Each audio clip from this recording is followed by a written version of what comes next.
Tabarakalladzi biyadihil mulku wa huwa ala kulli syai'in qadir. Pada bacaan tabaraka, pada lafal ba di sini ada fathah bertemu alif, maka kita hukumi dengan bacaan yaitu mad tabi'i. Mad tabi'i panjangnya yaitu 2 harakat.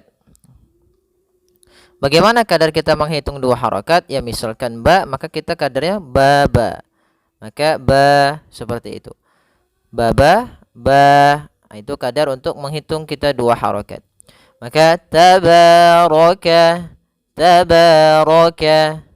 Kemudian ra-nya dibaca tebal karena dia ra berharakat fathah. Tabarakalladzi. Kemudian di sini ada alif lam syamsiyah, yaitu alif dan lam yang dia ditulis tapi tidak dibaca, sehingga langsung dihurufkan ke huruf lam yang berharakat tasydid. Nah, tanda seperti ini di atas huruf alif dianggap bahwasanya alif tersebut tidak dibaca. Kemudian alladzi, hati-hati dalam pelafalan zal. Di sini ada huruf zal, bukan huruf zai. Ya, kebanyakan kita kadang-kadang membaca huruf zal dengan huruf zai. Misalkan allazi, allazi. Nah, sering terjadi yang didengar atau sering terjadi yang kami dengar bahwasanya ini mengganti dengan huruf zai. Nah, ini hati-hati saja. Jangan sampai ia terganti dengan huruf zai. Karena di sini adalah zal yang mana makhrajnya, tempat keluarnya adalah ujung lidah kita menempel dengan gigi seri atas, dan dia kalau bisa sedikit tergigit gitu ya, zi. Maka tabarakalladzi biyadihil mulk. Kemudian pada lafaz zi di sini ada mad tabi'i yaitu kasrah bertemu ya, panjangnya 2 harakat. Biyadihil mulku, kembali lagi biyadihi, sempurnakan hanya biyadihil mulku.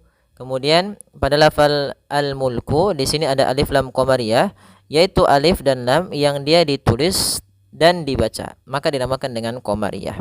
Huruf-huruf qamariyah salah satunya tersusun dalam kata abghi hajjaka wa khaf aqimah. Abghi hajjaka wa khaf aqimahu.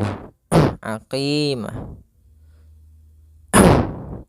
Nah, di sini ada ya-nya. Nah, ini huruf-huruf yang kita tersusun ketika ada alif dan lam bertemu dengan huruf yang 14 ini maka dinamakan dengan alif lam qamariyah. Kemudian wa huwa ala. Kemudian ala, pada lafal ala di sini ada mad tabi'i yaitu ditandai dengan fathah bertemu dengan alif di atas huruf ya. Ya-nya kita anggap tidak ada, atau biasa dikenal juga yang bentuknya seperti ini dengan alif bengkok. Tapi ini kita biasanya kalau di dalam bahasa Arab namanya alif manqusah, alif yang dia muqaddar alal ya, alif yang dia ditakdirkan atau dimuqaddarnya dengan huruf ya. Kemudian kulli syai'in qadir. Kemudian pada lafal syai'in di sini ada bacaan lin pada lafal syai', yaitu adanya huruf ya sukun didahului dengan huruf fathah. Maka kita namakan dengan bacaan lin, yang dimana di sini ya-nya tidak harokat titik, tapi tetap saja karena dia berbentuk ya, ini dalam bentuk rasm ya. Syai'in qadir. Kemudian di sini ada tanwin bertemu dengan huruf qaf, maka dinamakan dengan hukum tajwid berupa ikhfa.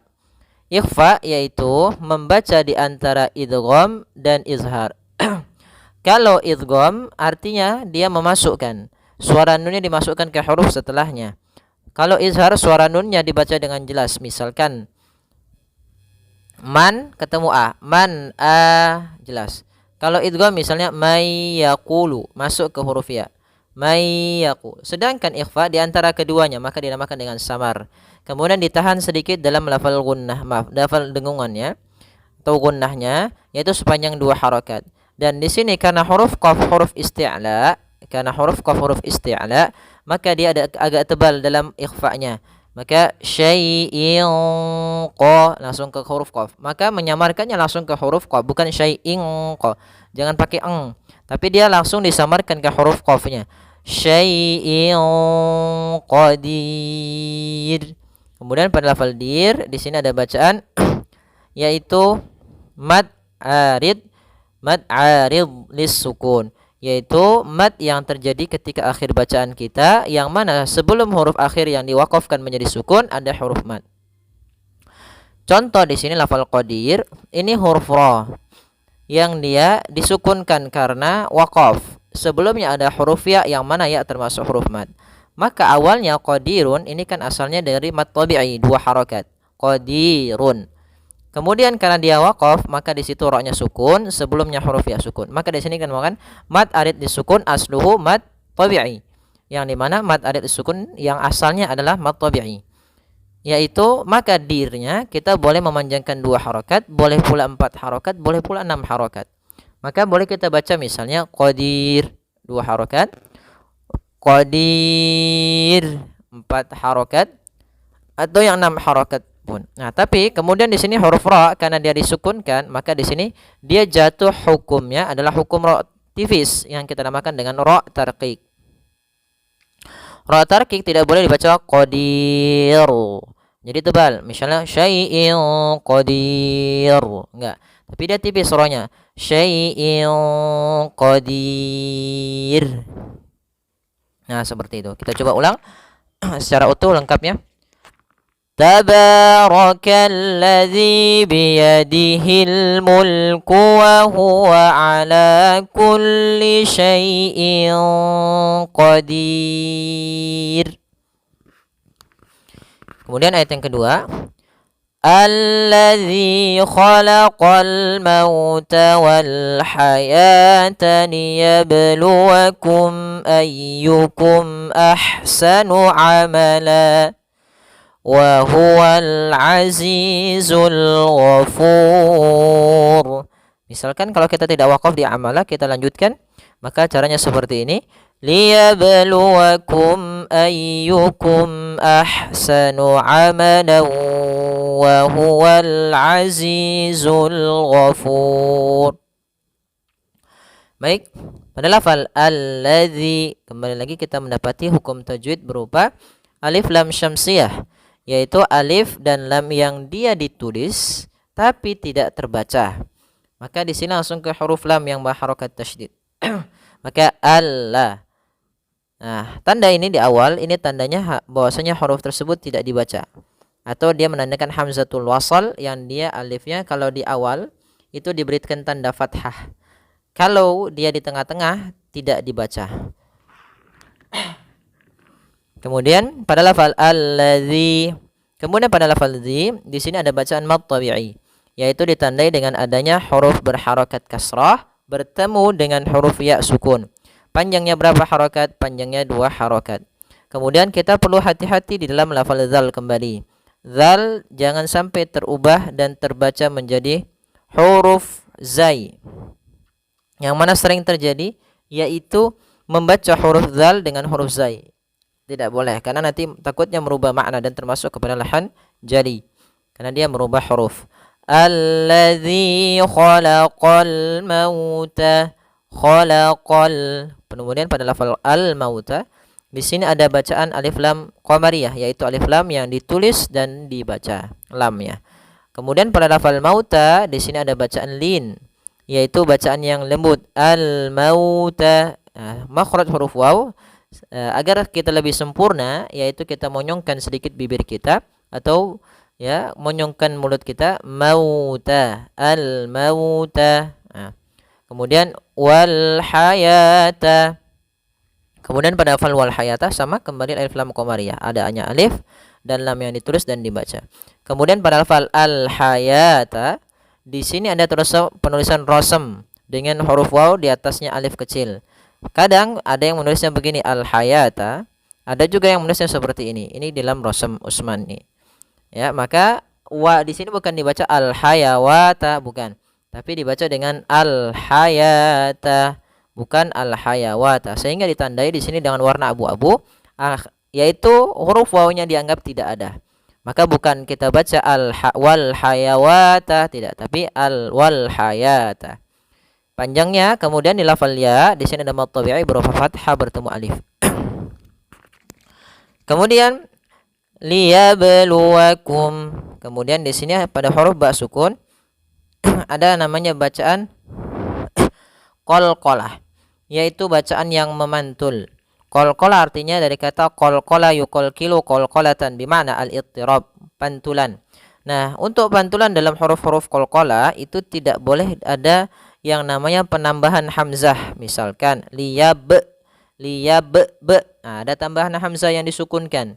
Kemudian yang kedua misalkan berhenti liyab luwakum sambil mengambil nafas. Nah, ini yang sering terjadi. Harusnya tidak boleh, karena kenapa? Karena di sini qalqalahnya tidak boleh mantul, tidak boleh ada tambahan hamzah ataupun berhenti. Kan tapi dia mengalir liyabluwakum. Nah, kalau dia di tengah-tengah huruf atau maka dinamakan qalqalah sughra. Itu tidak seperti lebih audhahnya atau tidak. Kalau yang dia di akhir bacaan maka lebih audhah, lebih jelas. Sedangkan kalau yang di tengah cukup saja terdengar dia memantul. Liyabluwakum, ya, liyabluwakum. Nah, seperti itu. Kemudian ada mim yang dia sukun, ketemu dengan huruf hamzah, maka dinamakan dengan izhar syafawi. Izhar secara arti dari kata azhara yuzhiru, artinya jelas, menjelaskan, menampakkan dan semisalnya. Syafawi berasal dari kata syafah, yaitu artinya bibir. Sehingga kita membacanya adalah mim itu makhrajnya daripada bibir kita. Sehingga suara mimnya harus jelas dan tidak boleh ditahan, tidak boleh dibaca liyabluwakum ayyukum, enggak. Tapi tidak boleh tahan, hanya sekadar saja menyempurnakan makhraj mim dan langsung dibaca a-nya. Liyabluwakum ayyukum ahsanu amala. Sama di sini yang kedua sama juga, mim mati bertemu dengan hamzah maka dinamakan dengan izhar syafawi. Kemudian pada lafal ahsanu, di sini ada ha yang berharakat sukun maka dinamakan dengan ha hams. Alirkan nafasnya, kemudian baru dibaca dengan sa-nya. Ahsanu amala, ain amala. Maka pada lafal amala, ketika kita waqaf kita baca dengan bacaan mad iwad. Yaitu apa mad iwad? Mad yang terjadi apabila ada fathatain bertemu dengan alif di akhir bacaan, maka dinamakan dengan mad iwad. Maka wa yustasna min dzalika, ada pengecualian ketika itu huruf ta marbutah yang berharakat sukun. Maka ketika ia di dalam kaidah bahasa Arabnya, ketika ta marbutah diwaqafkan maka dia berubah menjadi ha yang disukunkan.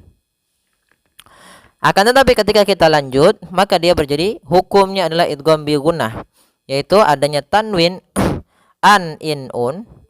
Karena di sini amalan bertemu dengan waw, ya, maka dia dinamakan dengan idgham bi gunnah. Cara membacanya yaitu masukkan tanwin kepada huruf waw dan ditahan. Dan idgham bi gunnah juga kita kenal dengan idgham naqis.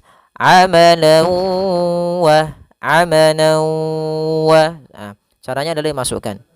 Kemudian wa huwal azizul ghafur. Pada lafal aziz ini ada alif lam qamariyah, alif lam yang ditulis dan dibaca. Kemudian azizu. Pada lafal zi di sini ada bacaan mad tabi'i, yaitu ditandai dengan adanya kasrah bertemu dengan ya sukun. Kemudian pada lafal di sini huruf zai harus jelas, jangan ajiju, jangan juga aziju. Nah, misal seperti itu. Tapi harus dengan jelas zai-nya. Za, zi, al-azizu. Wa huwal azizul ghafur. Al-ghafur.